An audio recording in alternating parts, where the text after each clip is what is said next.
उन सिद्ध धाम तक पहुंचना है, निज धाम तक पहुंचना है, तो पहले जिन धाम को समझो। जो ये जिनेंद्र भगवान का चैत्यालय मंदिर आदि जो है, ये परिपूर्ण रूप से एक सामाजिक व्यवस्था है और सामाजिक स्थान है। पर क्या करे, आज के इस खोटे पंचम काल के जीवों ने दादा इस सामाजिक स्थान को, निर्जरा के स्थान को लड़ाई का स्थान बना के रखा है।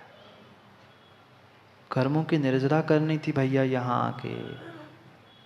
ये मंदिर आयतन था, यहाँ पर बैठकर सभी समुचित समाज को एक साथ आना था। क्या करे, सबने अपना अपना शिखर, अपनी अपनी वेदी और अपने अपने भगवान बना लिए। एक मंदिर में तो एक वेदी का व्यक्ति दूसरे वेदी में पूजा और दर्शन करने नहीं जाता। क्यों? ये मेरी वेदी है, मैं उसके पास नहीं जाता। भाई भगवान रखे हैं, ये किसी के पर्सनल भगवान, किसी का पर्सनल मंदिर नहीं होता। पर क्या करे, पंचम काल की व्यवस्था ही बन गई है आजकल। शांतिनाथ मंदिर नहीं कहते अशोक जी, गौराबाई मंदिर कहते हैं। बुरी लग जाए, इन लग जाए, सुधार हो जाएगा।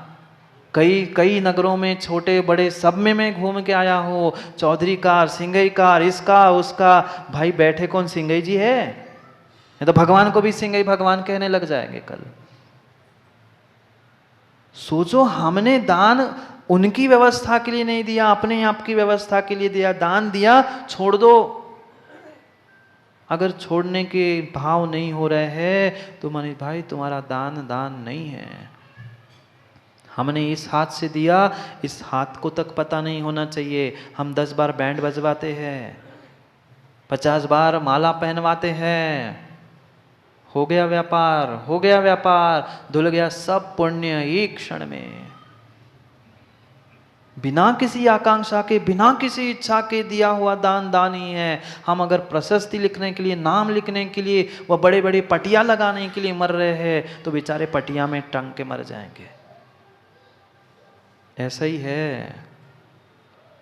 कुछ बातें कभी ना कभी प्रमोद भाई कठोरता से समझनी सुननी पड़ेगी जीवों को। तो कुछ आने वाले समय में समाज की, देश की, राष्ट्र की और धर्म आयतनों की सुरक्षा है। मां अन्यथा है ही नहीं। बुरी लग जाए तो क्षमा करना, पर संजय भाई परम सत्य यही है। स्वयं को रहने के लिए 3-3, 5-5 खंड के महल बना लिए हैं और भगवान को वह टपकते हुए शिखर और छत के नीचे रखा है। भगवान से कह रहे, भगवान दया करो, करुणा करो। भगवान भी कहता, अगर बोलता होता तो कहता ठीक है मेरे पास शब्द नहीं, मैं कह नहीं पा। भगवान भी कहता कि अपने आप के लिए तो व्यवस्था बना रहे हो और मुझे ऐसा छोड़ रहे हो और मुझसे व्यवस्था मांग रहे। सोचो, विचार करो। ऐसी मंदिरों की दुर्दशा वर्तमान में है कि देखकर आंखों से पानी टपकता है। कितनी विचित्र दशा है। जानते हर कोई है कि हमें मंदिर को व्यवस्थित करना है, हमें वेदी व्यवस्थित करनी है, पर करना कोई नहीं चाहता। माँ क्यों? अहंकार टपकता है। क्योंकि मैंने वेदी बनवाई मनीष भाई, फिर वेदी मिट जाएगी, मेरा नाम मिट जाएगा, फिर कौन पैसे देगा, फिर कौन भगवान रखेगा, और फिर मेरा नाम तो मिट ही जाएगा मंदिर से। मत करो अहंकार, मत अहंकारों में डूबो जीवो। उस निज धाम तक, सिद्ध धाम तक पहुंचना है तो इन जिन धामों की सुरक्षा करना ये आपका आद्य कर्तव्य है। आद्य कर्तव्य है। नहीं है मां शक्ति करोड़ों लाखों की बोली लेके कुछ दान देने की, बिल्कुल मत करो। पर इतना तो नियम ले लो कि रोज सुबह शाम 3 बार मैं मंदिर जाऊंगा, रोज पूजा करूंगा, रोज अभिषेक करूंगा। इतना भी कर लिया तो मंदिर की सुरक्षा हो सकती है। पर जीव ना इससे खर्च देना चाहता है, न समय खर्च देना चाहता है, करना कुछ नहीं चाहता, मात्र दूसरों की बुराई करना चाहता है। ये नहीं करते, वो नहीं करते, ये ऐसे वो वैसे, तू कैसा? दूसरों की मत देखो। मैं नहीं समय दे पा रहा हूं तो कम से कम फिर दूसरा जो दे रहा है उसको सहयोग करे। पर वो भी जीव के भाव नहीं है। वो भी जीव के भाव नहीं है, कैसी होगी रक्षा धर्म की? धर्म मिटने वाला नहीं है। पंचम काल के अंतिम सांसों तक देव शास्त्र गुरु, सच्चे देव शास्त्र गुरु रहेंगे। उनकी कभी भी व्यवस्था नहीं बिगड़ने वाली, पर तुम्हारी तो व्यवस्था बिगड़ रही है। क्यों समाज की दुर्दशा हो रही है? क्यों समाज संकुचित हो रही है? क्यों समाज में इतने सारे उपसर्ग संकट आ रहे हैं? ये सीधी सी बात है, जो घर का मुखिया होता है उसके साथ जो होता है, घर वालों को पूरा दुख भोगना पड़ता है। ऐसा होता है कि नहीं कक्का? घर का जो मुखिया है वो बीमार पड़ गया, बाकी पूरा घर कितना ही स्वस्थ हो, जीवन भर जिंदगी भर उसको संभालो और उसके चक्कर में टेंशन और विकल्प बना है। कहाँ के सुखी? फिर जब ये हमारे मुखिया तीन लोग के नाथ है, हम उनके लिए व्यवस्थित स्थान नहीं दे पा रहे हैं, तो हमारा स्थान क्या होगा? क्या होगा? क्या होगा? इसी का बोध करते हुए आज आचार्य शिवकोटि स्वामी कह रहे हैं कि भाई जिन धाम पर भी दृष्टिपात करो, जिन मंदिरों पे भी थोड़ा सा दृष्टिपात करो, मात्र सुबह शाम आके माँ हाथ टेक के, माथा हाथ जोड़ के माथा टेक के जाना, इतना ही काम जिन मंदिर की सुरक्षा के लिए काफी नहीं है। हाँ, जिसके पास शक्ति नहीं है वो करे, पर हमारे पास शक्ति है तो हमें इन कार्यों में संलग्न होना होगा। अवश्य अवश्य ही होना होगा, क्योंकि ये ही एक आयतन है, ये भी एक आयतन है। और इन आयतनों की, धर्मात्माओं की, धर्म आयतन स्थानों की जब तक हम सुरक्षा नहीं करेंगे, अपनी सुरक्षा होने वाली नहीं है। ये कर्म सिद्धांत है। जैसा हम दूसरों के साथ करते हैं, जैसी हम दूसरों की व्यवस्था बनाते, वो व्यवस्था उनकी नहीं बनती, अपनी बनती है। ये कर्म सिद्धांत है। अपनी व्यवस्था बनाने के लिए दूसरों की व्यवस्था बनानी है, ना कि दूसरों की व्यवस्था बनाकर अहंकार में डूबने के लिए। जो दिगंबर मुनि भी जीवों की रक्षा करते हैं, ये पिछी कमंडल लेके चलते हैं, ये मात्र और मात्र स्वयं की जीव की रक्षा करनी है। और जिसने स्वयं की रक्षा करने का निर्णय कर लिया है, वो बाहर के सभी जीवों की रक्षा कर ही लेता है। ऐसे ही जिसने स्वयं को व्यवस्थित करने का निर्णय कर लिया है, वो बाहर की सब व्यवस्थाओं में संलग्न होता है। और जिसके पास अभी निर्णय ही नहीं है कि मुझे अपने आप को सिद्धालय में अवस्थित करना है, अपने आप को व्यवस्थित करना है, वह कभी भी देव शास्त्र गुरु की व्यवस्था में संलग्न हो नहीं सकता। कल तक बता दिया, औषध शास्त्र अभय आहार आदि के निमित्त से उन निर्ग्रंथ गुरुओं की, धरती की देवताओं की उस व्यवस्थाओं में संलग्न होकर अपने आप को व्यवस्थित कर लो। अब कहेंगे उस तीन लोक के नाथ, जिन नाथ के उस जिन धाम से आप संलग्न हो जाओगे, तो नियम से आपका वह निज धाम पक्का होगा। ये प्रमोद भाई श्रावकों की व्यवस्था चल रही है। श्रावकों के लिए समझाया जा रहा है, आप श्रावक हो तो आपको जीवन में एक बार तो अपने शक्ति के अनुसार जिन मंदिर, जिन चैत्य बनाना ही होगा, बनाना ही होगा, बनाना ही होगा। क्या करे, वर्तमान में इतना परिवर्तन आ गया है, इतना परिवर्तन आ गया है कि व्यक्ति ने आगम को तो एक किनारे पे खूंटी पे टांग के रख दिया।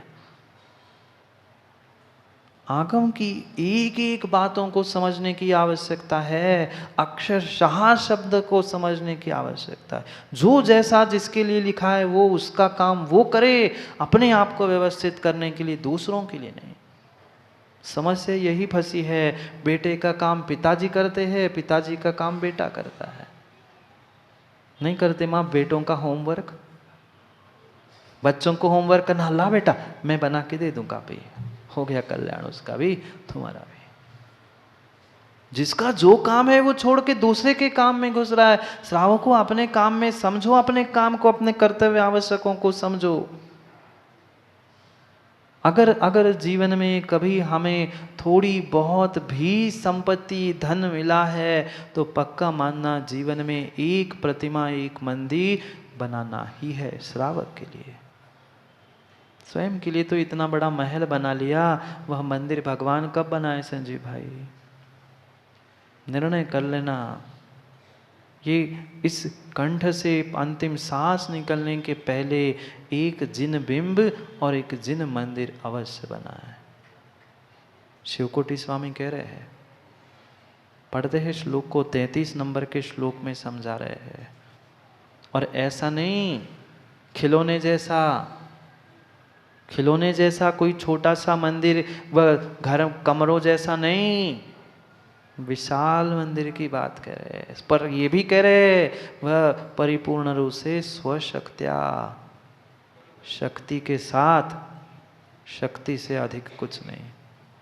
पढ़ते हैं पहले श्लोक को, फिर और उस पुण्य के कार्य के विषय में, दान के विषय में चर्चा कर। 33 नंबर के श्लोक। उत्तुंग तोरणोपेतम चैत्यागार मघक्षयम् कर्तव्यं श्रावकैः शक्त्या मरादिकमपि स्फुटम्। पढ़ो एक साथ।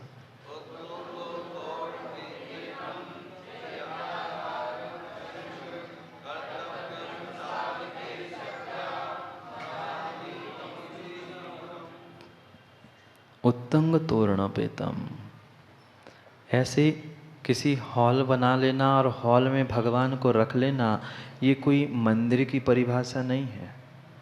वर्तमान में समाज बेहाल क्यों हो रही? क्योंकि जो हॉल में रखे जाने वाले भगवान हैं वे ही तुम्हें बेहाल कर रहे हैं। मंदिर की संरचना बताई है आगम में, मंदिर गर्भालय के अभाव में होता ही नहीं है। क्योंकि जो गूढ़ वर्गणाएं, गूढ़ मंत्र आराधना उस गर्भालय में होती हुई है, चाहे अभिषेक, पूजा, शांति धारा आदि आदि सब कुछ, वह परिपूर्ण रूप से उस गर्भालय से उस शिखर में पहुंचती है। शिखर से कलश में, और कलश के पास लगा हुआ जो ध्वजदंड और ध्वज होता है, कोई पीतल सोने चांदी का ध्वज नहीं है आगम में।